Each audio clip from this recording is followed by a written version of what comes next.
Bienvenidos al podcast Destrozando Libros. Mi nombre es Marita Farías, licenciada en Administración y coach ontológico profesional. ¿Te pasa que a veces cuando lees un libro sentís que nada de eso es para vos? ¿Que todas esas fórmulas mágicas no las podés aplicar a tu vida? ¿O que los métodos y estrategias quedan solamente siendo una pila de conocimiento poco práctica para nosotros? Sí, para nosotros, los mortales. Esos que no nacimos con estrella, sino que nacimos estrellados, pero que estamos dispuestos a cambiar nuestra vida. Bueno, si sos estudiante, empresario o emprendedor, o simplemente te gustan los negocios, prepárate que acá vamos a destrozar libros.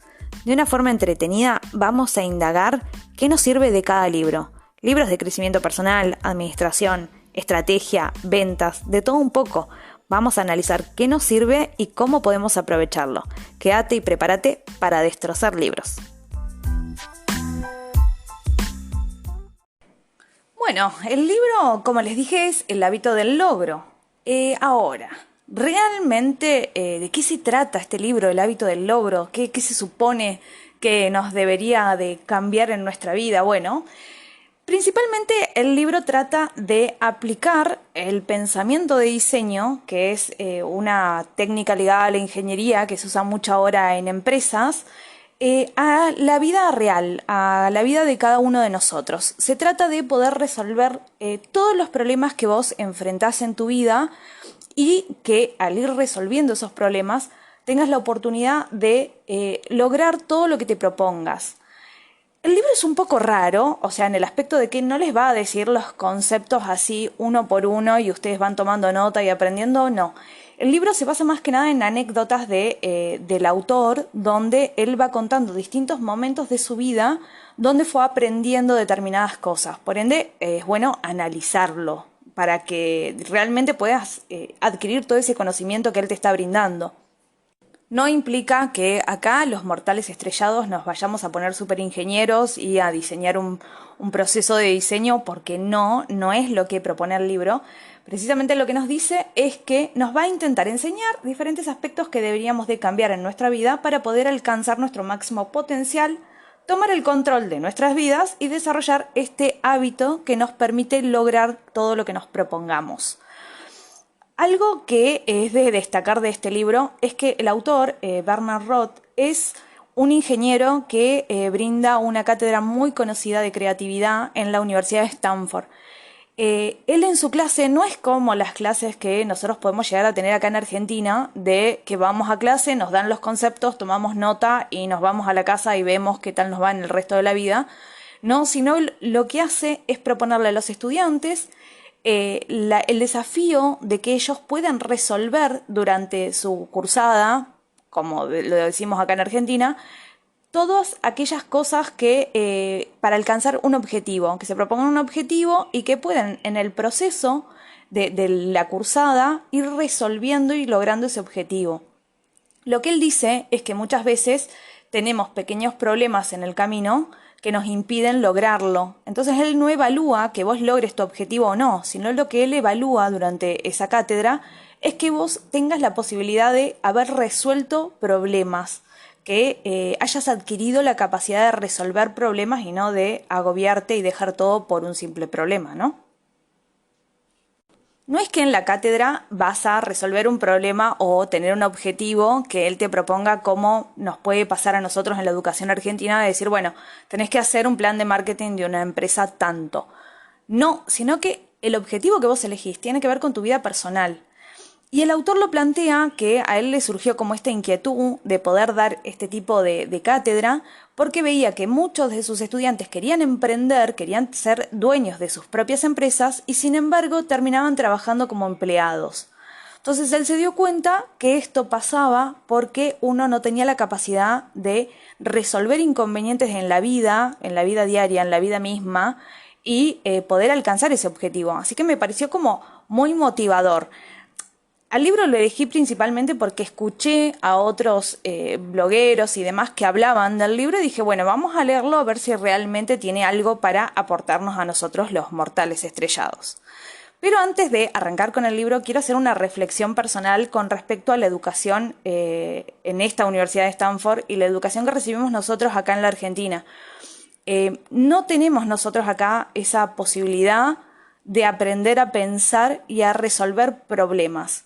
Muchas veces pienso en que nosotros en la educación que tenemos, la educación formal, en especial la universitaria, aprendemos de alguna manera a repetir conceptos que vienen de un libro y muchas veces de libros que no son, que no tienen que ver al menos con la idiosincrasia argentina, y creo que le pasará a todos los países, donde se toman libros obviamente muy importantes, de autores muy importantes, y se aplican y se enseñan como si fuera la única realidad. Y lo que te puede pasar es que, tanto como emprendedor como profesional en mi caso, es que cuando te enfrentes a la realidad, a una empresa de verdad o a un contexto verdadero, no puedas aplicar todo eso que aprendiste tal cual y lo aprendiste, sino que vas a tener que agarrar y transformarlo. Eso es algo que yo siempre digo, siempre es necesario transformar lo aprendido para que se adapte a tu vida, para que se adapte a tu realidad, a tu propio contexto. Y esta propuesta que tiene el autor con respecto a su cátedra me parece súper interesante en ese aspecto de pensar la educación desde otro lugar, desde transformar realmente a los estudiantes para que vayan a la vida y logren lo que realmente querían con sus vidas, y no que nos den un título universitario solamente porque supimos repetir correctamente lo que decía otro autor. Me gusta la idea de que proponga aprender a pensar. Eso me parece espectacular. Así que bueno, ahora sí arrancamos con el libro concreto, sin tanta cháchara. Pero si vamos a hablar del pensamiento de diseño, tenemos que tener en claro de qué se trata el pensamiento de diseño. Lo que acá nos dice el autor son los 5 principios generales del pensamiento de diseño. En primer lugar está el empatizar. ¿De qué se trata empatizar? Empatizar con las necesidades y los deseos que tiene el otro. Ese que tiene el problema, esa persona que tiene el problema, tenés que empatizar con esas necesidades y deseos. Tenés que aprender a ponerte en los zapatos del otro, como se dice, y observar correctamente cuál es el problema. Observar realmente cuál es esa necesidad que tiene que resolver la otra persona. El segundo punto es definir el problema. O sea, una vez que vos empatizaste y que supiste cuál era realmente el deseo que la otra persona quiere satisfacer, vas a definir cuál es ese problema que tenés que resolver. El tercer punto son las ideas. Te dice que enumeres un conjunto de ideas de posibles soluciones para de alguna manera tener abierto el paraguas y que no tener ningún inconveniente.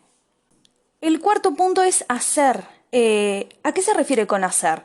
Acá el autor habla de los prototipos, de que deberíamos de tener diferentes esas ideas que planteamos en el punto anterior, hacerlas prototipos y probarlas a ver si realmente resuelven o no el problema.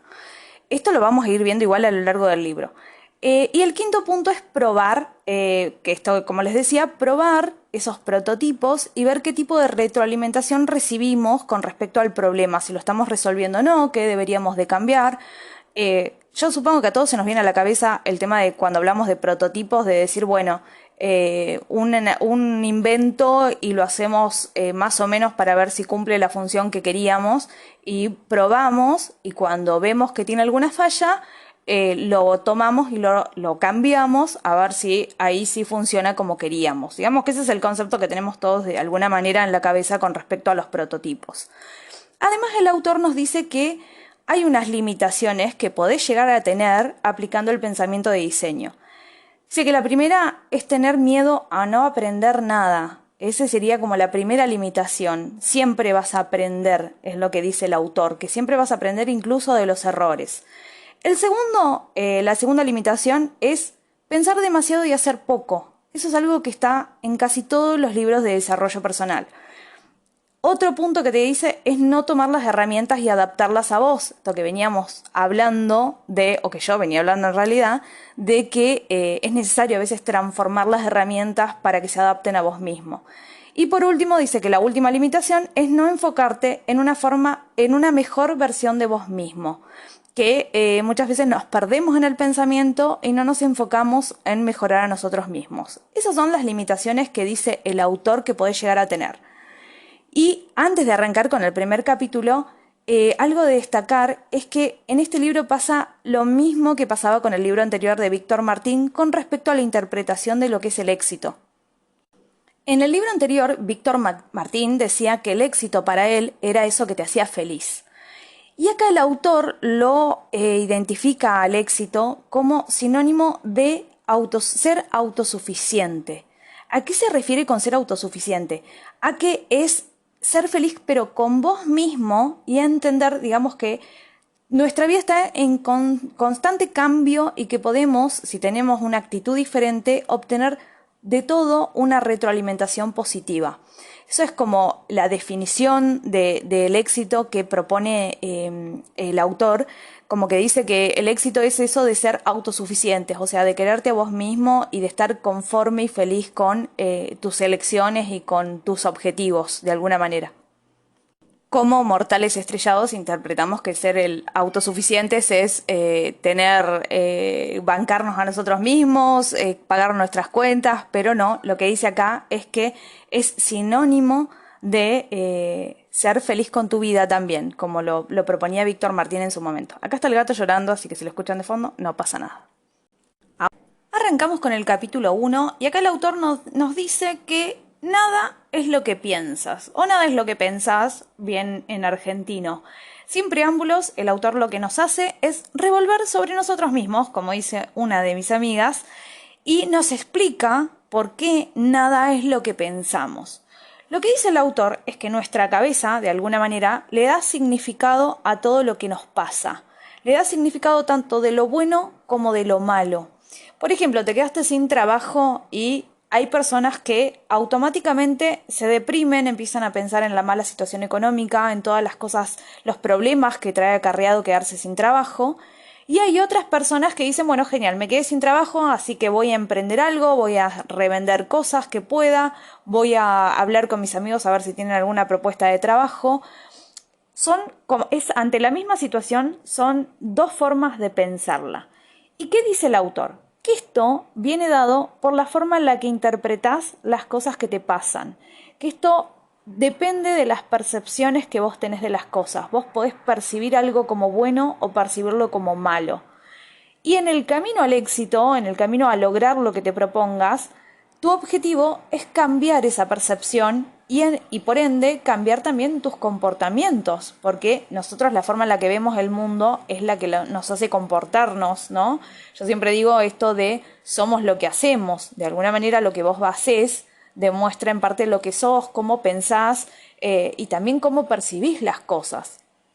Esta forma en la que percibís las cosas a nosotros como mortales estrellados nos puede llevar a el éxito total, a lograr todo lo que queríamos hacer, o nos puede hundir, porque de alguna manera la percepción es lo que marca el rumbo de tu vida, es lo que marca tus emociones y tus comportamientos, como yo les decía.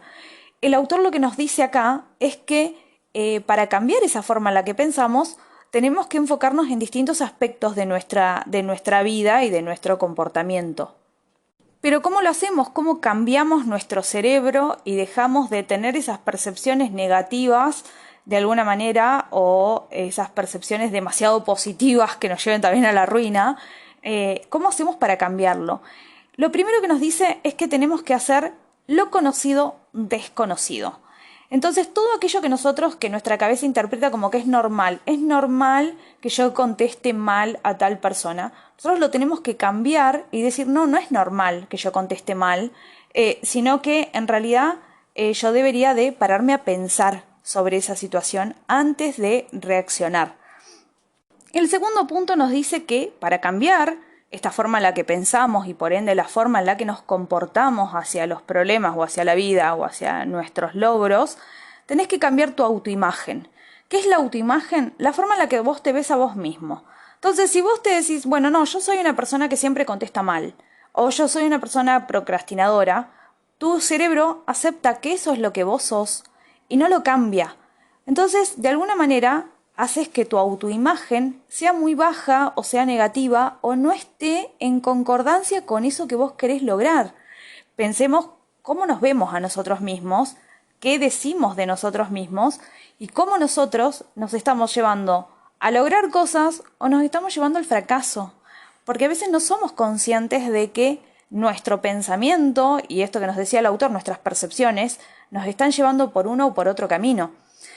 El tercer punto, que también tiene que ver con la autoimagen, lo que nos dice el autor es que nuestra autoimagen cambia todo el tiempo porque nosotros podemos reinterpretar nuestra experiencia.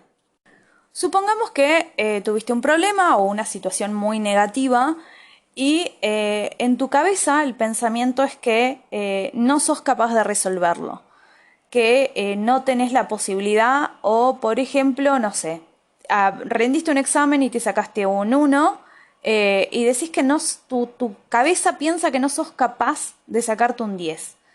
Lo que dice el autor es que no te califiques con eso que te pasó, sino que vos podés cambiar esa experiencia y decir, bueno, yo me saqué un 1 en la evaluación o no pude resolver ese problema, pero puedo resolverlo en el futuro porque aprendí de lo que me pasó. Puedo volver a rendir la materia y sacarme un 10 porque aprendí lo que hice mal. Si lo llevamos al ámbito académico es como un poco más sencillo de verlo, ¿no? Que en la vida real, porque a veces actuamos como muy como kamikazes, como caballo con anteojeras, y no miramos mucho para atrás para reflexionar realmente si tuvimos un aprendizaje o no de las cosas que nos pasan, de las experiencias que vivimos. Lo que él dice es que de alguna manera podrías tomar tu experiencia y reforzar tu autoimagen, volverte una persona que crea en sí misma de alguna manera, que creo que es parte esto de alcanzar tus objetivos y lograr todo aquello que vos querés. El cuarto punto que nos dice que necesitamos revisar en nosotros mismos es cómo controlamos nuestro cerebro. Él habla de que nuestras percepciones nos dirigen a determinados comportamientos. Entonces, por ejemplo, yo percibo que me están tratando mal, entonces contesto mal. Yo percibo que el profesor no me quiere, entonces no me esfuerzo tanto para estudiar. De alguna manera, nuestras percepciones como que acarrean nuestros comportamientos. Y lo que nos dice el autor es que tenemos dos tipos de comportamientos. Uno que es razonado, que es pensado, que decimos yo no le caigo bien al profesor o esta persona me contestó mal, entonces yo voy a reflexionar por qué me contestó mal, por qué me habló mal o por qué este profesor me trata mal. Voy a reflexionar y lo voy a analizar antes de actuar. Lo que dice el autor es que generalmente nos manejamos por comportamientos por impulso, que contestamos lo primero que se nos viene a la cabeza y no reflexionamos. Y de esa manera lo que hacemos es darle lugar a que el cerebro siga actuando en base a lo que percibe y no en base a algo más razonado, algo más pensado y algo más controlado, como que vos empieces a controlar realmente tu cerebro, a ver si estás encaminado a lograr cosas o estás encaminado a, por ejemplo, vivir quejándote, que es otra opción. Y derivado del punto anterior, habla de la autoconcientización. Lo tuve que leer porque no me iba a salir la palabra completa. Y lo que nos dice es que necesitamos ser conscientes para no bloquearnos, para realmente cambiar la forma en la que pensamos y aplicar estos pasos del pensamiento de diseño en nuestra vida ante cualquier problema que se nos ponga delante, de empezar a no actuar por impulso, sino que a reflexionar y a empezar a entender por qué hacemos lo que hacemos. Eso es algo que en coaching aprendemos mucho. ¿Por qué haces lo que haces? Porque tenés pensamientos de determinada manera, porque pensás sobre vos mismo de determinada manera. Está bueno como una reflexión, como esto que yo les decía al inicio, de empezar el libro revolviendo sobre nosotros mismos, sobre realmente qué tenemos en la cabeza y si eso nos está llevando o no al logro, aunque, digamos, para los mortales estrellados puede ser a veces un poco difícil, hay momentos para todo. Con respecto a la experiencia, a mirar en retrospectiva la experiencia, yo creo que es posible aprender de lo que vivimos, pero posterior a vivir el duelo, porque muchas veces un problema, una situación, un emprendimiento que fracasa, hay muchas situaciones que nos llevan a estar bajón y tenemos que también transitar ese bajón para después reanudar y poder mirar para atrás y ver qué aprendimos. No siempre todo va a ser en el momento, ni es que vas a tener una actitud súper positiva después de leer el libro, porque no va a pasar, pero está bueno entender que después del duelo puede venir un aprendizaje. Eso me gusta. Entonces, si nos enfocamos en esta primera parte del libro, podemos decir que tanto el empatizar como definir el problema, que eran los dos primeros puntos que estaban en el libro, en el pensamiento de diseño, tienen bastante que ver con esto de revisar nuestro cerebro, porque ¿cómo empatizamos? A ver, tenemos un problema y empezamos a revisar nuestro cerebro si realmente ese problema es un problema real, si es una necesidad real o si es algo que solamente está en nuestra cabeza y que realmente no es un problema, y a definirlo realmente. Si yo digo, bueno, no sé, no tengo dinero y estoy re preocupada porque no tengo dinero y empiezo a pensar si realmente el no tener dinero es un problema y yo digo, bueno, pero cubro mis gastos básicos, entonces quizás no tener dinero extra no sea realmente un problema. Entonces empiezo a definirlo desde otro lugar, desde decir, bueno, no estoy teniendo dinero extra para invertir en tal cosa. La definición ahí de pasar de no tengo dinero a no tengo dinero para hacer tal inversión es completamente diferente. Así que en esa parte este libro me gusta cómo reflexiona, porque también te lleva a pensar no solo cuál es el problema real, sino quién sos vos ante ese problema, cómo estás viendo vos el mundo, y cuál realmente es tu propósito. ¿Tu propósito es resolver ese problema para lograr el objetivo que te habías puesto, o no es un problema que necesite ser resuelto incluso? Porque eso puede pasar. Y me gusta esto de que nos enseña a que no califiquemos como bueno o malo, sino que reflexionemos un poco, miremos para atrás y revisemos nuestras percepciones antes de calificar una situación en nuestra vida como buena o como mala. En el segundo capítulo, que se llama Las razones son basura, el autor también viene a darnos otro cachetazo a los mortales estrellados y a decirnos, bueno, a ver, deja de dar excusas, porque las excusas, las razones, perdón, son excusas adornadas. Él dice que nosotros, como seres humanos, damos razones de determinados comportamientos nuestros porque necesitamos de alguna manera justificarnos. Necesitamos decir, mira, yo esto lo hice por tal cosa. Por ejemplo, llegas tarde al trabajo y decís, no, llegué tarde porque había mucho tránsito.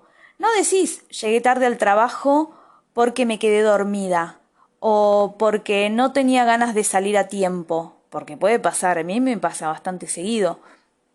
De alguna manera, cuando nosotros actuamos y hacemos algo que consideramos que no va a caer bien al otro, damos una justificación de por qué lo hicimos.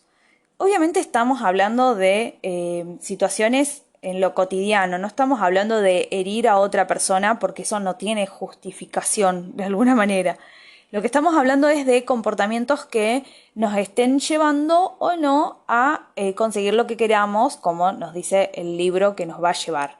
Entonces, de alguna manera, nosotros justificamos y tratamos como de validar nuestro comportamiento. Pero ¿por qué hacemos eso? Porque nos cuesta ver la parte negativa de nosotros. Nos cuesta entender que tenemos una parte negativa.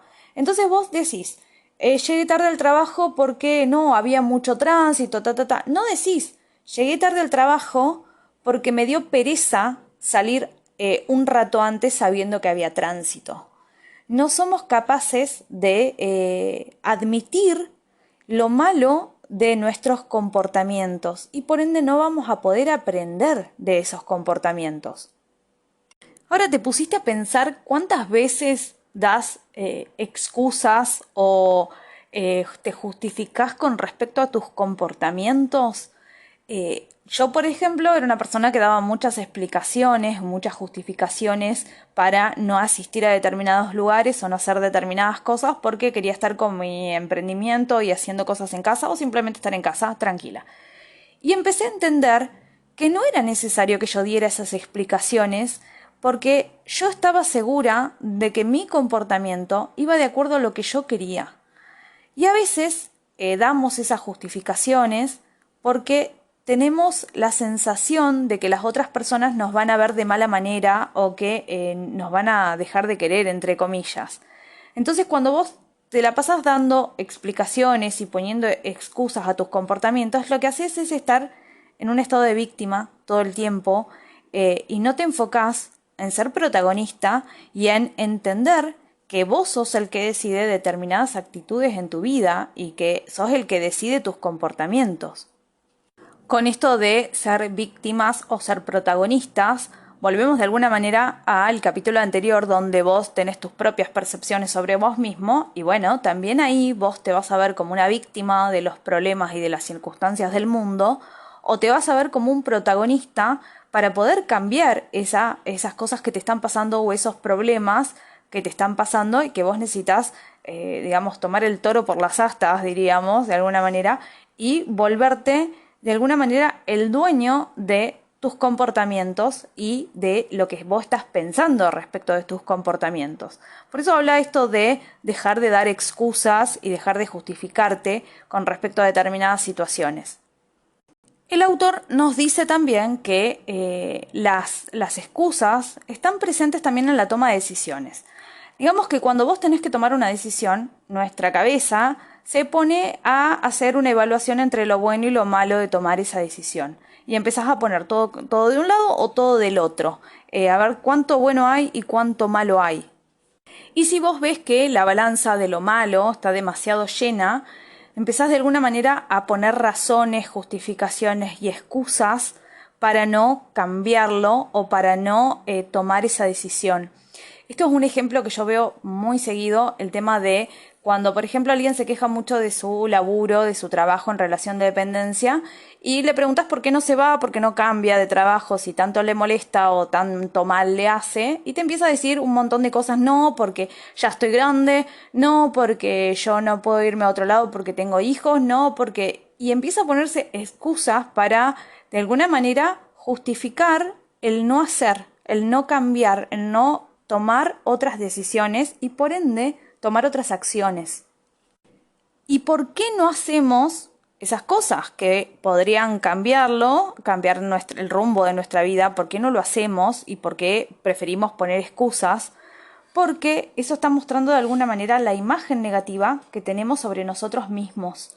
Porque nos está diciendo que no somos capaces. De alguna manera nuestro cerebro nos está diciendo no sos capaz porque hay muchas más cosas negativas en la balanza, entonces mejor poner una excusa y no cambiar nada.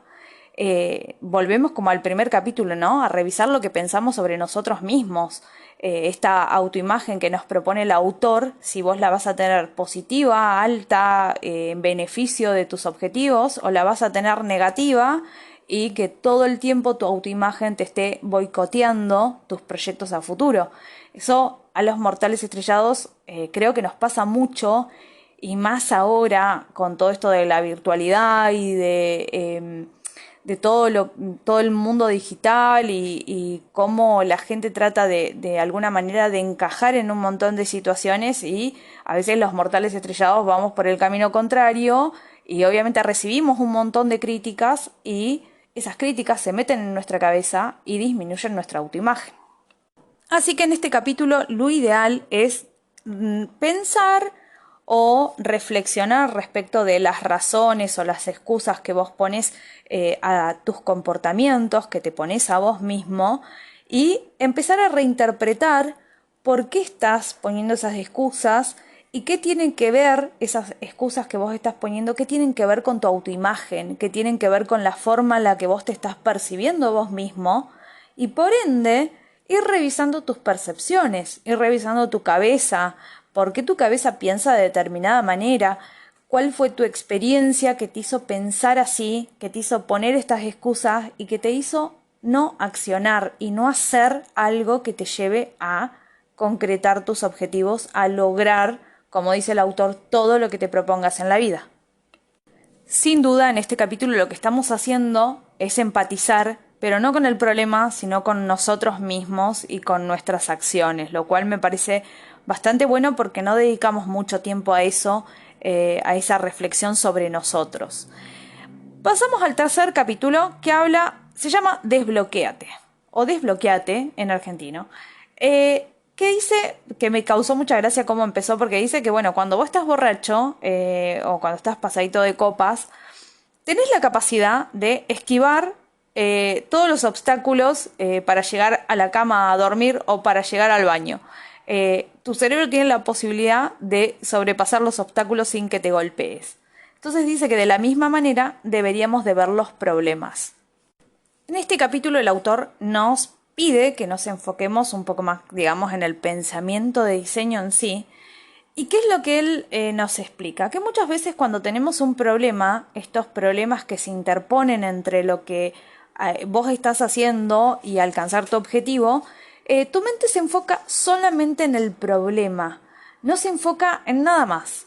Entonces él dice que aplicando el pensamiento de diseño, lo que vas a hacer es reflexionar sobre cuál es el verdadero problema y para eso necesitas hacerte preguntas generativas. Preguntas generativas como, por ejemplo, ¿qué significa realmente ese problema para vos? ¿O cuál es la verdadera causa de ese problema? ¿No tengo plata porque no me alcanza para comer en el mes? ¿O mi problema es que no tengo plata para darme un gusto, para comprarme algo que quería? ¿Cuál es el verdadero problema? Lo segundo que deberíamos de hacer es preguntarnos qué pasaría si ese problema está resuelto, ¿no? ¿Cómo nos sentiríamos con ese problema resuelto?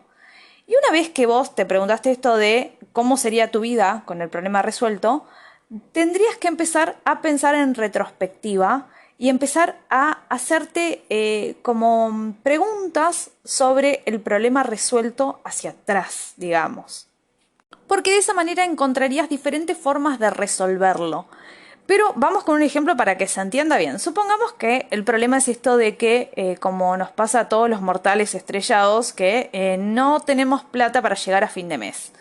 Y, a ver, ¿qué significa ese problema para nosotros? Bueno, significa muchísimo estrés.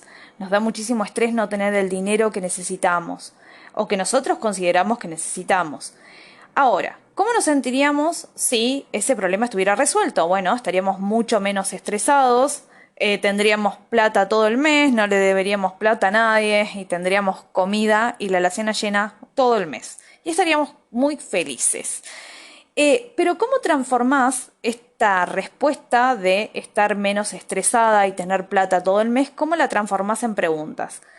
Y acá lo que nos dice es que tenemos que recurrir a la imaginación, que deberíamos de sentarnos y tener un poco más de actividad cerebral y imaginarnos diferentes preguntas que nos lleven a resolver ese problema. Entonces nos hacemos la pregunta, ¿cómo estaría menos estresada y teniendo plata todo el mes? Una posible respuesta sería teniendo mejor organizado mi presupuesto mensual y acortando gastos completamente innecesarios. Y si yo, por ejemplo, la respuesta sería no debiéndole plata a otras personas. Bueno, ¿cómo podría yo no deberle plata a otras personas? Bueno, podría, en primer lugar, ver realmente si ese gasto es necesario. O también podría decir, bueno, podría vender cosas que no utilizo en mi casa y poder pagarle a esta persona y ahí estar menos estresada y no debiéndole a nadie. Y, por ejemplo, si el problema es que, bueno, no llego con comida a fin de mes, que eso le puede pasar a muchos argentinos hoy en día, y decís, bueno, ¿cómo podría yo tener comida todo el mes? Bueno, podría hacer una compra mucho más organizada, podría tener un menú semanal organizado para no desperdiciar comida, o podría no comprar cosas, no comprar comida que no tenga sentido o que termine tirada en la heladera durante meses. Esa sería una forma de reinterpretar el problema y aportar preguntas a esa posible solución, ver desde el problema, digamos, desde atrás, desde el final hacia adelante. ¿Cómo sería el problema resuelto? ¿Y qué preguntas me haría en base al problema resuelto para poder ir teniendo muchas más ideas de cómo resolverlo? Eso sería, de alguna manera, aplicado el pensamiento de diseño.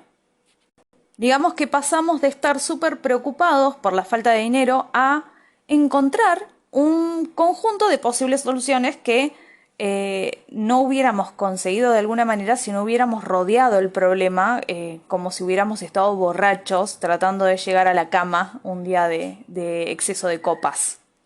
En conclusión, en este capítulo lo que estamos haciendo es reestructurar el problema para que nos lleve a mejores soluciones y entender realmente cuál es el verdadero problema, esto que nos decía en el pensamiento de diseño, en el segundo paso de definir el problema, y estamos también obteniendo ideas con respecto a resolver el problema y prototipos también con respecto a resolver eso que nos está apabullando la cabeza.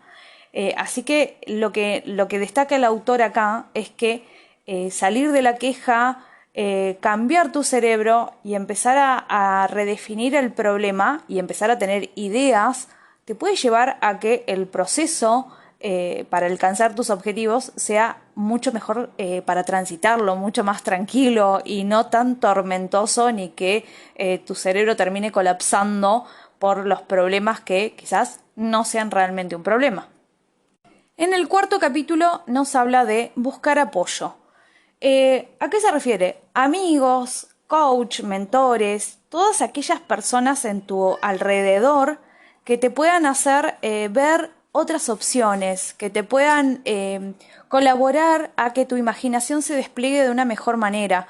A veces cuando estamos mucho tiempo solos o encerrados en nuestros problemas y no los compartimos con otras personas, no somos capaces de ver nuevas opciones y lo que hacemos es cerrarnos y dejar de aprender de otros también, porque creo que el hecho de rodearte de gente que tenga otra perspectiva también te lleva a aprender muchísimo. Y es muy bueno para los mortales estrellados principalmente tener esa red de contactos que te permita de alguna manera esa colaboración y esas nuevas ideas y encontrar mejores soluciones a tus problemas. Por ende, rodéate de personas creativas, personas que tengan nuevas ideas, personas que te enseñen cosas nuevas y que quizás no tengan el mismo punto de vista que vos de la vida y de las cosas. Así tu cabeza se empieza a abrir con nuevos pensamientos y empezás como a reestructurar tu cerebro, que era lo que decía en el primer capítulo.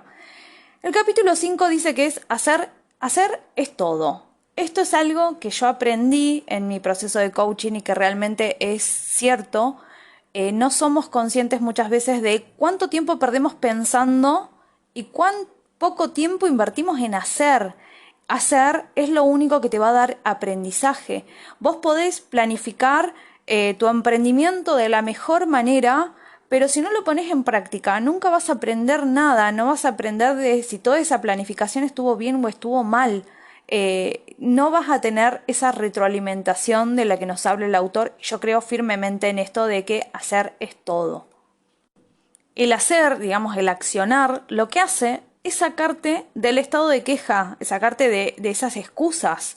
Porque hablábamos y decíamos que, bueno, nosotros ante un comportamiento ponemos un montón de excusas porque tenemos miedo de revisarnos a nosotros mismos. En cambio, si yo cambio ese comportamiento para no tener que poner excusas, indudablemente estoy accionando y estoy activando, dirían los chicos jóvenes de ahora, y estás cambiando la autoimagen que tenés sobre vos mismo también. Es muy bueno cuando lo ves en el conjunto y podés entenderlo todo y decir, bueno, sí, mirá, estoy pensando de esta manera y por ende estoy poniendo excusas y no estoy haciendo lo que quería hacer y cuando lo hice, todo cambió. Hay muchas posibilidades que se abren al hacer, al accionar. Acá el autor también nos explica la diferencia entre intentar hacer algo y hacerlo de verdad. Lo que él dice es que cuando vos intentás, te pones en una postura improductiva. Digamos que de alguna manera tu cabeza piensa, bueno, yo lo voy a intentar, total, si me sale mal lo vuelvo a hacer. Y entonces estás eternamente probando e intentando. Y el intentar, el ponerte en tu cabeza que lo vas a intentar, lo que hace es ponerte también en tu cabeza la percepción de que lo podés abandonar. Entonces volvés a afectar de forma negativa tu autoimagen, porque volvés a ponerte en la postura de, bueno, si no me sale, y bueno, no pasa nada, y lo abandono y lo dejo. ¿Y cómo te ves a vos mismo después de eso? Bueno, no soy capaz de hacerlo, y se vuelve a generar ese rulo negativo en tu autoimagen que no te va a dejar avanzar hacia tus objetivos, hacia tus logros. En cambio, cuando vos haces algo, realmente lo que estás haciendo es poniendo atención y estás poniendo toda tu intención en hacerlo. No importa si salga bien o mal, estás poniendo toda tu fuerza en que eso lo vas a hacer. ¿Y qué pasa? Cuando algo no sale como vos lo habías planeado o eso que hiciste te sale mal, cuando vos lo estás haciendo, no tenés esa postura negativa de reforzar esa autoimagen negativa, sino lo que estás haciendo es aprender algo y estás reforzando tu autoimagen positiva, porque estás cambiando la forma en la que pensás sobre vos mismo, sobre esas percepciones que hablábamos. Entonces estás diciendo, bueno, me salió mal, pero fui capaz de hacerlo, entonces soy capaz de hacer muchas otras cosas. Se entiende cómo nuestro pensamiento puede llevarnos realmente a lograr algo o no lograrlo. En mi caso en particular, creo que esta forma de pensar lo ha cambiado mucho mi proceso de coach para certificar como coach, porque me ha llevado a mí a hacer cosas que yo quizás no hubiera hecho por miedo o por cualquier otra actitud. Y se acaba de cortar la luz, así que veremos cómo seguimos con esto. Lo que nos dice el autor es que las personas que accionan, las que prefieren hacer algo y equivocarse antes que no hacer nada, son las que van en el camino correcto. Estas personas no castigan el fracaso, sino que lo aceptan porque es una forma de incentivar la creatividad y ser más productivo también porque estás aprendiendo. El miedo al fracaso no debería de llevarte a que constantemente estés en una rutina de insatisfacción y que estés todo el tiempo generando aún una mayor autoimagen negativa sobre vos mismo. Acá el autor también nos dice esto de que valoremos el éxito en las pequeñas proporciones en que nos aparece y que con eso reforcemos nuestra autoestima y potenciemos aún más el hacer, que es lo que nos va a llevar realmente a aplicar el pensamiento de diseño a nuestras vidas. No sé si ustedes, mortales estrellados, lo están notando, pero el libro creo que se trata mucho de tu autopercepción, ¿no? De enfocarte en cómo te estás viendo vos en el camino de tu vida y en el camino hacia tus objetivos y a lograr realmente las cosas. Voy a hacer una salvedad y un destrozar el libro en parte. Creo mucho en todo lo que dice el libro porque es parte de mi aprendizaje y de mi formación, pero también considero que a veces las personas no están preparadas para poder aplicar todo esto en sus vidas, sino que lo pueden hacer por partes. No creo que el libro te lleve exclusivamente a lograr todo lo que te propongas, pero sí te puede llevar a reflexionar un poco sobre quién estás siendo vos hoy en día y cómo te gustaría percibirte en realidad, y esto de la autoimagen y el autoestima, cómo influye en tu accionar día a día, que bueno, en mi caso en particular, por ejemplo, lo trato mucho en terapia, creo que es otra de las formas en las cuales vos podés ir a revisar esto de qué estás haciendo y cómo estás actuando para tus objetivos y tu felicidad. En el capítulo 6, el autor nos dice que cuides tu lenguaje, que cuides la forma en la que hablas y en la que te hablas, porque el lenguaje también te puede estar limitando a alcanzar tus objetivos y a no poder resolver los problemas. Acá me gustó mucho porque varias de estas cosas las apliqué después de haber leído el libro, y es esto de cómo nuestro lenguaje genera bloqueos en nosotros mismos y cómo genera también el desbloqueo y el accionar y el actuar. En primer lugar, lo que nos dice es que nos enfoquemos cuántas veces nosotros decimos sí cuando en realidad queríamos decir que no. ¿Cuántas veces decimos, bueno, sí, lo voy a hacer o sí voy a ir a esa reunión, y en realidad no queremos ir a esa reunión o no queremos aceptar ese cliente o no queremos ir a determinada situación o no queremos hacer algo que nos están diciendo que hagamos, y sin embargo decimos que sí, y ahí se disparan las excusas de las que habíamos estado hablando, porque decís, che, bueno, llegué tarde a la reunión, pero en realidad no quería venir, por eso llegué tarde. No lo decís, sino que decís, no, llegué tarde, pues se me complicó, tuve cosas para hacer, bla, bla, bla, pero en realidad no decís que no querías ir. Entonces, desde el inicio, tu lenguaje te está limitando a que vos no puedas hacer realmente lo que tu cabeza dice que quiere hacer, y que empieces a poner esas excusas y que vuelvas a esto de la autoimagen negativa. Estoy como haciendo un rulo en todo lo que vamos viendo del libro, más o menos. Bueno, la segunda frase que dice que afecta mucho a la forma digamos, de tu lenguaje, que afecta mucho a conseguir lo que te propongas, es el usar la letra I o el pero en una oración. Y vamos a hacerlo con un ejemplo muy básico. Supongamos que yo digo, bueno, tengo que ir al gimnasio, pero no tengo la más mínima gana porque hace muchísimo calor. ¿Qué le estoy diciendo a mi cerebro? Lo estoy llevando a una dicotomía entre algo bueno y algo malo.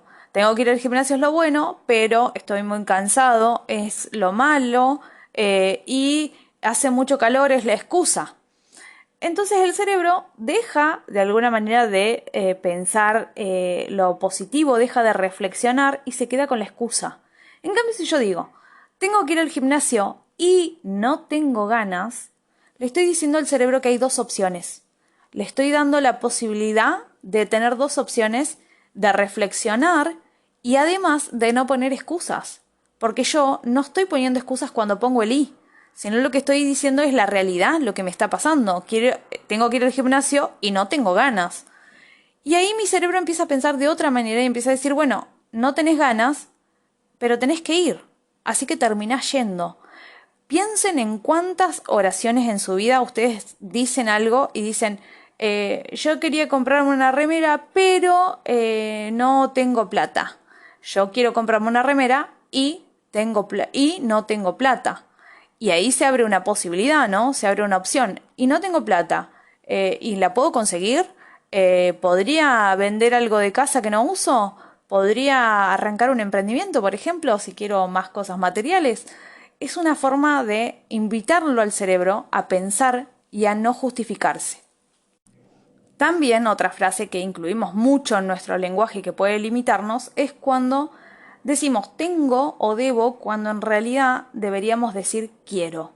Por ejemplo, tengo que respirar, me estoy diciendo a mí mismo que tengo que sobrevivir y nada más. En cambio, si yo digo quiero respirar, lo que estoy diciendo es que quiero vivir. Entonces la perspectiva que se abre en nuestra cabeza es completamente diferente. Y eso funciona ante muchas situaciones. Y proponerse cambiar este tengo o debo por un quiero, por ejemplo, tengo que conseguir dinero. Es como que nos está llevando como a la necesidad. En cambio, cuando yo digo quiero conseguir dinero, me estoy llevando a mi cabeza a posibles soluciones o a posibles ideas. Estoy abriendo mi cabeza. Estoy como muy enfocada en el dinero hoy con los ejemplos. La situación argentina me tiene bastante mala, así que es como que el dinero es un tema preponderante en este libro para mí, o al menos en mis ejemplos. Otra frase que nos decimos muy seguido es no puedo. Volvemos al ejemplo de respirar. No puedo dejar de respirar. Lo que nos está diciendo es que no tenemos esa capacidad o esa posibilidad. Nos está cerrando. Ese no puedo respirar nos está llevando al lamento, a la desconsolación. No puedo, porque yo no puedo. ¿Cuántas veces lo decimos en el día? En cambio, si yo digo, no quiero dejar de respirar, me estoy poniendo de alguna manera en una postura de más de guerrero, ¿no? De decir, bueno, no quiero darme por vencido. No es que no puedo, no quiero. Y lo mismo pasa cuando hablamos cambiamos el necesito por el quiero. Necesito resolver este problema a decir quiero resolver este problema. De alguna manera vamos dándole la posibilidad al cerebro a través de nuestro lenguaje de cambiar la forma en la que nos estamos viendo a nosotros mismos. Así que el lenguaje me parece que es un punto muy importante en el tema de poder conseguir aquellos objetivos que vos querés para tu vida, porque lo podés cambiar en el cotidiano. Ojalá después de escuchar este podcast puedas de alguna manera verte a vos mismo cuando estás diciendo quiero ir al gimnasio pero tengo sueño, y lo puedas cambiar por un y tengo sueño, o puedas cambiar un no puedo por un quiero, y ver ahí cómo cambia tus acciones, cómo cambian tus percepciones sobre vos mismo. Me parece una parte muy, muy interesante de este libro cuando habla con respecto al lenguaje y cómo influye sobre nosotros. En este capítulo sigue hablando de algunas otras palabras que utilizamos en nuestra vida cotidiana, como el ayudar, cambiarlo por el apoyar, que, digamos, de alguna manera también genera en otros otra forma de ver las cosas. Digamos, yo te voy a ayudar a que hagas estas cosas, en cambio yo te voy a apoyar a que hagas estas cosas. Lo que hace es darle al otro la posibilidad de sentirse útil y de no sentir que depende de vos para resolver algo. Eso también está bueno. Y este capítulo termina hablándonos un poco de las conversaciones y de cómo nosotros con nuestro lenguaje generamos conversaciones que produzcan un resultado o conversaciones que sean la nada misma, que no produzcan ningún cambio en ninguna de las dos personas o más hablantes que haya en la conversación. Y habla esto de enfocarte realmente en escuchar al otro, en no interrumpir para dejar que el otro realmente exprese y tener en claro cuál es el objetivo de la conversación. Esto pasa quizás mucho en las relaciones personales, que cuando tenemos una conversación vamos nosotros intencionados hacia algo. Por ejemplo, voy a discutir con mi pareja porque no me gustó tal cosa, entonces mi intención es la pelea y no el escuchar porque el otro hizo lo que hizo, que no tienen que ser porque es excusa, sino que puede ser que la otra persona quería hablar de algo y simplemente le salió de esa manera o tuvo esa actitud por otra situación. Y cómo estas conversaciones, tanto por ejemplo, en este caso que yo decía, con una pareja o con amigos o con otros emprendedores o con otros mortales estrellados, puede sumarte muchísimo aprendizaje o puede cerrarte y llevarte a una discusión o llevarte a nada porque no hay un objetivo claro. Por ejemplo, hablo con un mentor, con una persona que ya está emprendiendo y mi objetivo es obtener información con respecto a determinadas cosas que hizo esa persona con su emprendimiento. Entonces comenzamos a charlar y esa persona me dice a mí, bueno, mira, yo hice esto y esto y esto, y si yo no lo interrumpo y estoy atento a cuál era el objetivo de mi conversación, probablemente voy a obtener muchísimo aprendizaje. Y eso es lo que nos habla en este capítulo, de empezar a entender un poco más cómo influye nuestro lenguaje, las conversaciones en nuestra vida y en nuestra percepción y en nuestra autoimagen. Así que en este capítulo deberíamos de revisar tanto nuestro lenguaje con nosotros mismos y con otras personas y nuestras conversaciones, que no es lo mismo charlar que conversar. En el capítulo 7, que digamos, más o menos va a ser un poco por encima, porque creo que lo vemos en un montón de artículos, de libros, de un montón de propuestas ahí respecto de los hábitos grupales. De alguna manera, lo que nos explica en sí en este capítulo el autor es cómo los hábitos de un equipo o de un grupo o de la gente que te rodea puede beneficiarte o puede llevarte al fracaso. Si vos estás en un entorno donde los hábitos son, por ejemplo, el consumo excesivo de alcohol y la gente, no sé, se la pasa gastando su dinero en tonterías y no te genera a vos un ambiente en donde vos quieras de alguna manera construir, que quieras, digamos, avanzar, porque tu entorno te está llevando a, digamos, te está influenciando de una mala manera. Y lo que él acá nos dice es que tengamos en cuenta esos grupos con los que nos rodeamos y qué podemos aprender de los grupos en los que nos rodeamos, qué otras experiencias podemos adquirir, esto de las críticas constructivas que aparecen dentro de un grupo, ya sea amigos, trabajo, emprendedores.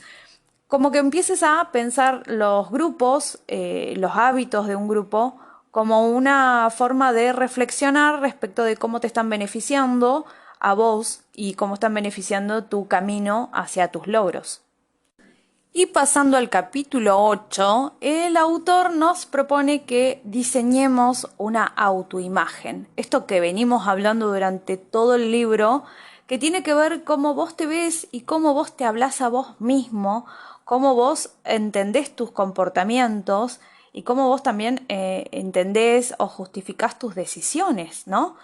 Y acá lo que nos dice es que para poder modificar y diseñar una autoimagen que vaya en base a el logro de nuestros objetivos, cualquiera sea ese objetivo, como habíamos dicho en un inicio, tenés que empezar entendiendo que, en primer lugar, tu autoimagen está definida por tu entorno.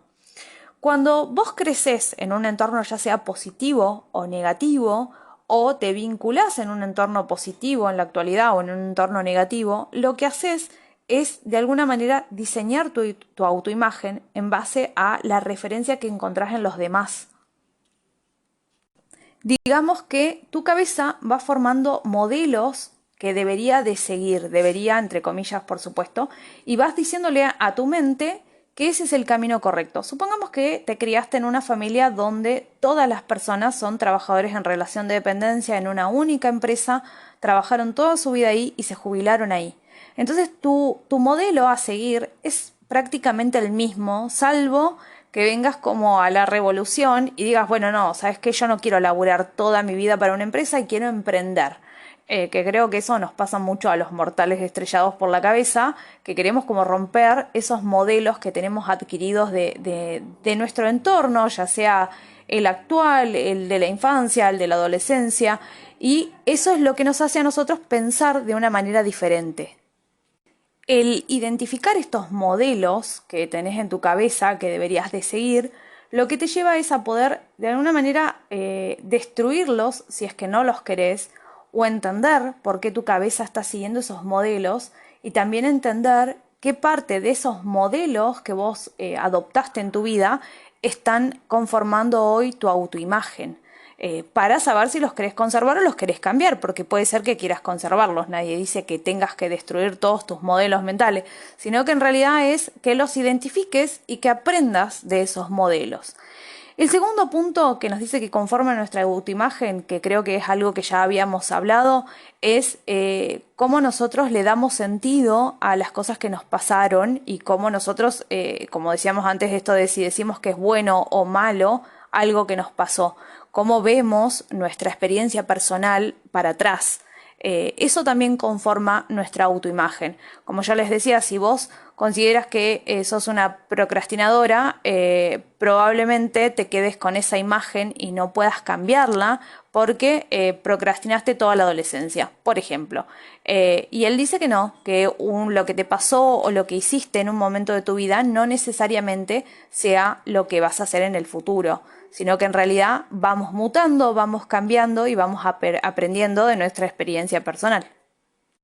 Y el último punto que conforma nuestra autoimagen, que esto me gustó mucho, es cuando empezamos a ser autónomos. ¿Qué sería autónomos? No inscriptos en AFIP ni nada por el estilo. Me refiero a autónomos cuando empezamos a buscar nuestra satisfacción personal y a nuestros objetivos propios. Y ahí puede ser que tu autoimagen no vaya no vaya, digamos, en concordancia con aquellos modelos mentales o con aquella perspectiva que tenías sobre vos mismo y sobre tu experiencia, con aquellas calificaciones que te pusiste y esas percepciones que hiciste sobre vos mismo, porque de alguna manera empezás a entender cuál es tu objetivo y qué es lo que a vos te haría feliz, que puede no ser lo mismo que haría felices a otros. Eso nos pasa mucho a los mortales estrellados y en especial a aquellos que decidimos emprender cuando la gente nos mira raro o no entiende por qué dedicamos tanto tiempo quizás a algo que no puede darnos ingresos de forma inmediata o puede no llevarnos a la gloria en pocos meses y no entiende cómo nosotros persistimos en esas situaciones y en realidad tiene que ver con esto de empezarnos a percibir como seres autónomos, que somos capaces de decidir y de elegir qué es lo que queremos hacer con nuestras vidas. Digamos que en esta etapa de ser autónomos lo que estamos logrando es aprender todo eso que no queremos ser y sí descubrir todo eso que sí queremos ser y hacer. En conclusión, la autoimagen que vos tenés sobre vos mismo puede marcar quién sos, lo que haces y cómo respondés al mundo que te rodea y a los problemas que te aparecen en el camino de conseguir lo que querías, de tu objetivo. Esto de generar ese hábito del logro, entiendo yo que durante el libro lo que nos explica es que está más en nuestra cabeza y en nuestros pensamientos y en nuestra forma de percibir la vida que en el problema en sí. Creo que esa es parte de la enseñanza que nos propone el autor con este libro. Y acá nos dice que podemos hacernos 3 preguntas que nos llevarían de alguna manera a cambiar esta autoimagen o a revisarla al menos si estamos, como yo les decía antes, en el momento emocional correcto y con las ganas correctas de querer cambiarlo, porque puede ser que no sea nuestro momento. Y bueno, acá nos dice estas 3 preguntas. La primera es, ¿quién sos en función de lo que tenés? Que te plantees hacerte esa pregunta y quizás anotarla para después revisarla, ¿no? La segunda pregunta es, ¿quién sos en función de lo que haces? ¿Quién te considerás que sos en función de lo que estás haciendo todos los días con tu vida? Y la tercera es, ¿quién sos en función de tu existencia? En función de cómo te consideras que existís en este mundo. Por ahí son preguntas que, si no estás en un momento emocional adecuado, no sea buena hacértelas. Esto es parte del destrozar este libro, porque, como les dije antes, puede no ser el momento adecuado para alguna persona que esté pasando un momento de bajón, y que estas preguntas las lleven a respuestas ultra negativas y que no genere una buena autoimagen, sino que refuerce su autoimagen negativa. Supongamos, ¿quién sos en función de lo que tenés? Y yo no soy nadie porque no tengo nada. ¿Quién sos en función de lo que haces? Y la verdad es que yo hago muy poco, así que tampoco soy nada. Y en función de tu existencia, y la verdad es que yo no existo para nadie, así que ahí estarías reforzando tu imagen negativa. Pero esas respuestas y esos pensamientos a veces se producen simplemente porque vos estás en un estado de bajón. Entonces mi forma de interpretar esta parte del libro y mi destrozar este libro es que estas preguntas te las hagas un día que estés contento, que estés feliz, que algo te haya salido bien, para que puedas reforzar tu autoimagen positiva y no reforzar tu autoimagen negativa. Así que sería una buena forma de aplicar esta parte del libro. Y con respecto al pensamiento de diseño, lo que nos dice es que el tener una autoimagen clara sobre vos mismo te lleva también a preguntarte, a pensar en los problemas que consideras que tenés, en las cosas que te preocupan, y preguntarte si realmente eso que te está pasando es un problema para vos, para tu vida y para tu objetivo, o si en realidad no lo es, si quizás no lo querés en tu vida y realmente no tiene sentido perder tiempo en pensar en ese problema que hoy no te lleva a ningún lado, sino que te estanca en una preocupación. Así que está bueno esta forma de aplicar y de entender nuestra autoimagen.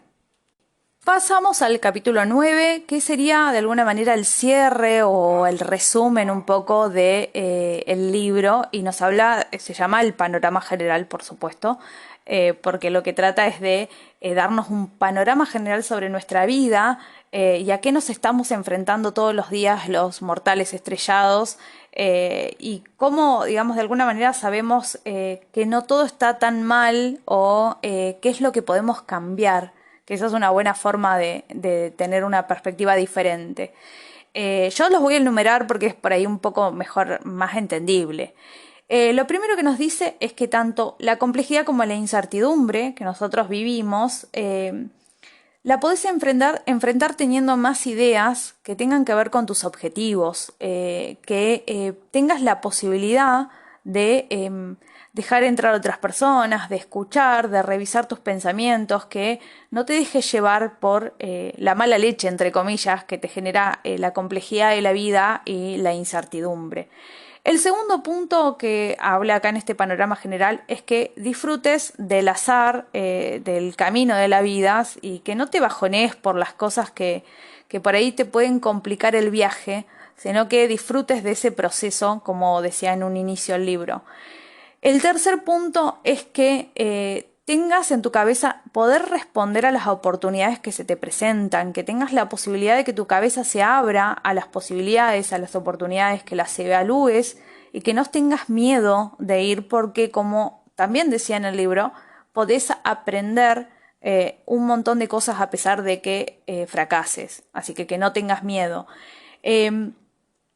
Otro punto que me gustó acá es que dice que no te quedes encerrado en tu profesión. Eso nos pasa mucho a los que hemos egresado de las universidades, que salís con una perspectiva de qué es lo que podrías hacer. Por ejemplo, uno de mis títulos es licenciado en administración y quizás si yo me quedara solo con el pensamiento de la universidad tendría que ir a una empresa a tratar de ser un director de una empresa ya formada y quizás no emprender, que bueno, ahora está un poco más de moda, pero en mi formación universitaria no existía prácticamente el aprendizaje sobre el emprendimiento. Así que eso está bueno, que no te cierres, que trates de ponerte en la postura de protagonista o que al menos identifiques cuando vos te estás poniendo en víctima. Que digas, a ver, pará, yo me estoy victimizando en este momento, así que me pongo en la postura de protagonista y avanzo, no me quedo parado. Por otro lado, el quinto punto habla de que cumplas con tus propias expectativas, que no estés tratando de conformar a los demás con lo que vos deberías, entre comillas, de ser.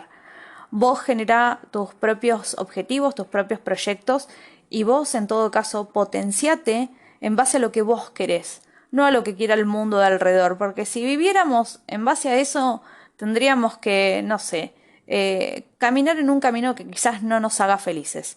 Así que enfócate en tus expectativas, en lo que vos querés para vos y que eso sea tu objetivo.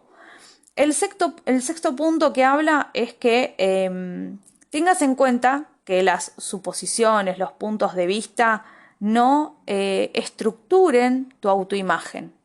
El último punto de este capítulo, el séptimo, dice que experimentes, que no tengas miedo de fracasar, que la vida es un viaje y una aventura que merece ser vivida, así que sin miedo al fracaso, sin miedo al éxito, como se dice muchas veces, y hacia adelante.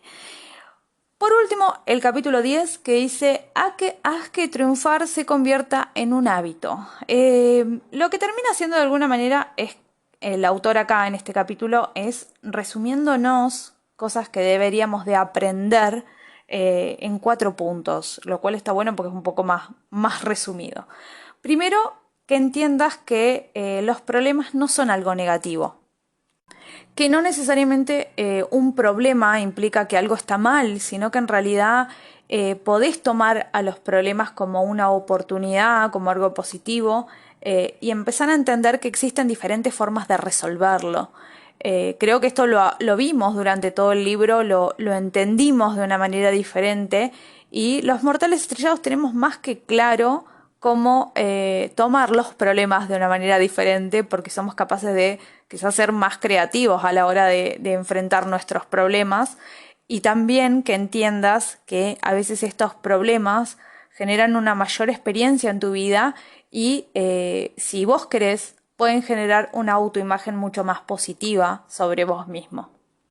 El segundo punto habla de los prototipos, que lo vimos al inicio cuando hablábamos de los 5 pasos del pensamiento de diseño, pero no se refirió mucho en el libro a los prototipos, pero en realidad los prototipos, como dijimos, son esas ideas plasmadas en la realidad y aplicadas para ver qué aprendizaje había. Yo acá con un prototipo de entretener al gato que llora como un marrano con un cascabel, así que si escuchan el ruido del cascabel, soy yo intentando contener la ansiedad de mi gato. Eso es un prototipo, o al menos es una idea que tengo para poder seguir grabando este podcast y no alterar más al gato inquieto. Volvemos al libro. Hablamos de prototipos. Los prototipos eran esas ideas que nosotros aplicábamos para ver si podían resolver un problema. Lo que nos dice el autor es que los prototipos en sí son muchas cosas que nosotros hacemos en lo cotidiano y que no tenemos en cuenta que son prototipos. Por ejemplo, vos tenés un problema de falta de dinero y el tema del dinero en este podcast es como a full. Y vas y conversas con un amigo y le decís, mira, la verdad es que tengo una idea porque estoy sin plata y tengo la idea de revender ropa. Vos ahí estás aplicando un prototipo, porque vos estás conversando con tu amigo y le estás mostrando tu idea y estás probando si tu idea va a funcionar o no, porque quizás tu amigo te diga, sí, está bárbaro porque podés ganar buena guita vendiendo ropa, o puede ser que tu amigo te diga, che, ¿y cómo la vas a vender? Y vos le decís, bueno, sí, lo iba a publicar por Instagram. Y tu amigo te diga, che, sí, está bueno, pero mejor hacer un catálogo por WhatsApp. ¿Y qué pasa? Vos vas a volver a tu casa con tu idea de hacer un emprendimiento y tu prototipo va a cambiar un poco porque tu amigo, en esto de colaborar y tener ese aprendizaje con otros, te va a dar la posibilidad a vos de rediseñar el prototipo que vos habías tenido, que era solamente publicando tu emprendimiento en Instagram.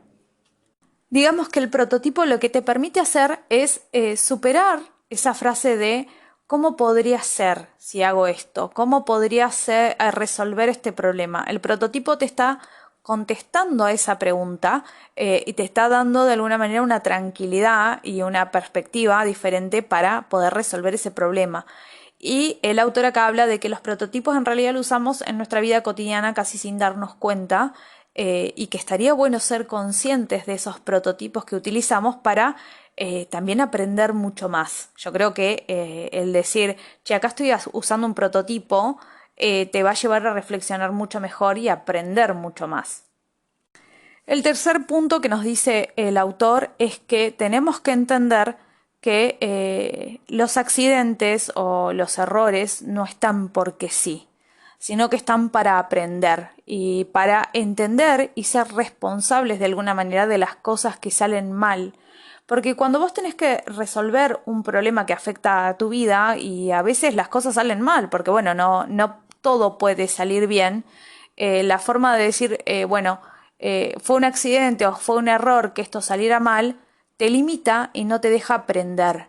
Entonces, sobre aquello que sale mal, no lo tomes como un error o como un accidente, sino que tómalo como parte de tu viaje y de tu aprendizaje en la vida.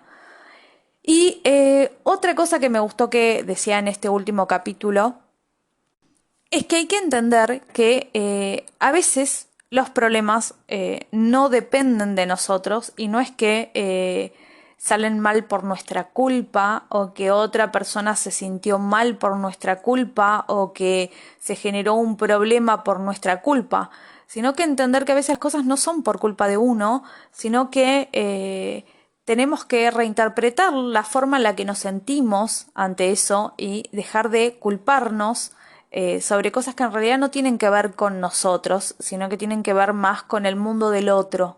Y eso está bueno también entenderlo como parte de nuestro aprendizaje, porque si no, vamos a terminar reforzando la autoimagen negativa y no es la idea del libro, así que eso es para tenerlo en cuenta. Y el último punto de este capítulo, ya cerrando el libro, nos habla de la motivación, que la motivación tendría que ser el centro en la resolución de nuestros problemas. El lograr hacer algo y no solo intentar, el enfocarnos en resolver sin importar a veces lo que cueste y el entender que esas razones, esas excusas válidas que aparecen, no deberíamos de tenerlas tan en cuenta, sino que deberíamos de revisarlas y de pensar cómo podría ser mejor, cómo lo podría resolver de otra manera y ahí mismo también incluir nuestro manejo de nuestro lenguaje con nosotros mismos. Así que la motivación puede cambiar mucha perspectiva con respecto a los problemas que estamos teniendo y cómo los enfrentamos principalmente. Así que hasta acá el destrozando de este podcast, destrozando el hábito del logro.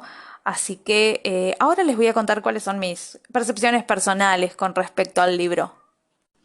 Realmente este fue un libro que a mí me costó leer por el hecho de tantas anécdotas, pero creo que mi cerebro está acostumbrado a leer libros que sean mucho más conceptuales, así que me cuesta un poco a veces esos libros que son tanta experiencia personal, porque es como, ay, bueno, acá dónde está el aprendizaje, pero bueno, es un libro leíble, es muy rápido para leer, no son creo que 200 páginas, pero es un libro bastante leíble, lo pueden encontrar en PDF y descargarlo desde internet. Sería ideal poder comprarlos, pero hay muchos libros en el exterior que acá en Argentina no podemos adquirir porque no están. Así que bueno, eso es una limitación, pero que se puede resolver ese problema comprándolos online. Y me gustó bastante la forma en la que yo pude aplicarlo en mi vida personal, esto de cambiar el lenguaje, de dejar de poner excusas, de entender cuál es la autopercepción que yo tengo sobre mí, cómo es mi autoimagen, qué cosas debería de reforzar en mi autoimagen y qué cosas debería de desterrar quizás de mi autoimagen. Está bueno, es un libro bueno para reflexionar y como punto a destrozar es esto de que quizás no sea un libro que pueda leer cualquier persona en cualquier momento de su vida. No lo creo. Creo que lo mismo pasó con el libro de Víctor Martín. Creo que es un libro que está bueno leerlo cuando estés en un momento muy positivo de tu vida, que estés entusiasmado con algo, que tengas algún proyecto personal, porque obviamente te va a impulsar. Pero si estás en una situación un poco más negativa o no estás anímicamente demasiado bien, quizás este libro te lleve a reforzar la autoimagen negativa que él propone, porque vas a estar de alguna manera, tu cabeza va a estar mirando solo lo malo. Porque eso nos pasa mucho, eso es algo que todos los libros de crecimiento personal no son muy explícitos en eso, en decir, bueno, este libro, léelo cuando estés contento, porque te va a ayudar un montón a seguir estando contento, y no lo leas cuando estés triste, porque te va a llevar a revisar cosas que quizás no estés en un momento emocional para revisarlo. Así que bueno, hasta acá el podcast de esta vez. No voy a prometer ni cuánto tiempo ni cuánto no tiempo voy a subir un podcast, porque si no es como una mentira recurrente. Pero bueno, estoy tratando de dejar de ser tan procrastinadora, pero bueno, vamos de a poco, no me estoy autoexigiendo demasiado. Así que bueno, espero que les haya gustado. Los invito a seguirme en mis redes sociales, les voy a dejar un link abajo en la descripción del podcast para que puedan ir a seguirme. Ahí subo más contenido, YouTube, mi blog e Instagram, así ustedes están atentos a todas las novedades. Así que bueno, nos vemos en el próximo podcast, así que espero que estén muy bien y que les haya gustado. Y si quieren dejarme algún comentario, me encantaría. Un beso, nos vemos.